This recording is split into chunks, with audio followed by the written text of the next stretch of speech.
السؤال اللي محير الناس، الكحك اللي على البارد لازمته ايه والكحك اللي على السخن لازمته ايه؟ تعالى انا اعرفك. الكحك اللي على البارد يعني احنا بنشتغل بالسمنه بدرجه حراره المطبخ، تمام كده. الكحك اللي على السخن لازم يتقدح له السمنه. طيب تعالوا هنا اعرفكم امتى تعملوا الكحك السخن. لو عديتي ال3 كيلو، لو عديتي عجين ال3 كيلو يبقى اقدحي السمنه، تمام.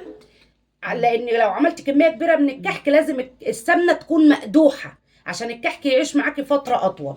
طيب الكحك المقدوح بيبقى تقيل شويه، اللي هو بيشتكوا منه الناس اللي بيجي لها حموه على الصدر واللي بياكل الكحكه بتعمل له صدمه كده، ده الكحك المقدوح.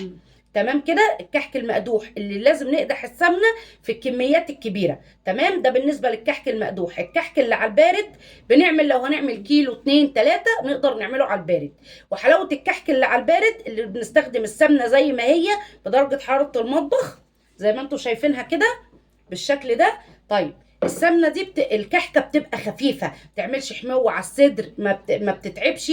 ده بالنسبه للكحك اللي على البارد اللي هو بيخلص على طول. انما لو هتعملي كميه كبيره لازم تقدحي السمنه عشان تضمني ان الكحكه تعيش معاكي.